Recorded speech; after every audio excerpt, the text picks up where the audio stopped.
So on my 2004 Ford Ranger, it will automatically, it'll run perfectly fine and unexpectedly just die. So it never did it while I was driving but one time. I think that's what it was. And so I thought it was fuel related. So, but it was weird. I thought it was like a fuel pump relay or something, because I could get out of the store, and then when I get back from the store, it wouldn't crank. But if you let it sit there for, 30 minutes, an hour, whatever, you could crank it back up and it would drive like nothing's ever wrong. I would not do anything to it.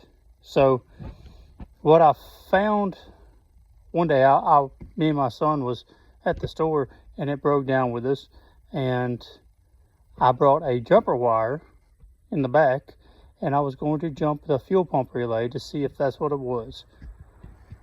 Well, I found out with my multimeter that it did not have any power going to it. So, frustrated and sitting there at a loss, I looked through the owner's manual, and in the owner's manual, it talks about. So, while I was looking for my fuses and relays, this is on page 134 and 135, I see the line above it says fuel pump shutoff switch. So that made me start looking into that for some reason. It was a complete accident, but it's all about that. But if you read it, it's essentially, I think it's called an inertia switch, and it is, you mash the button on it. So right on this firewall right there, that's my inertia switch, and yeah, you mash the button. So I started playing with that, and once I mashed it, I realized that it started working again. So that was great news, because I started not to trust it anymore.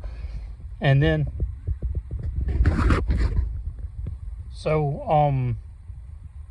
a couple times of mashing, I was trying to isolate the problem, and whenever it would die, I would just reach up there, and instead of waiting 30 minutes, an hour like I said, I would mash the button, and then it would crank up. And then it got to where I would have to mash the button and hold it down, and then hit the starter, and it would crank.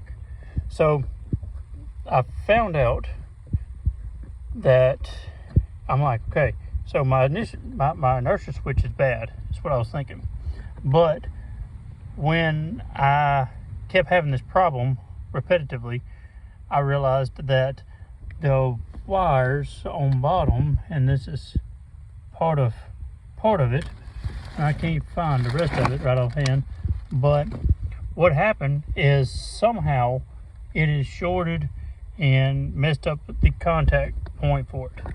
So I put a wire nut on it, and once I wire nutted, never had this problem again. So hopefully this helps somebody. I have fought with this thing for, I don't know, a year on and off, and I finally got tired of it. This is what it is, so maybe this helps.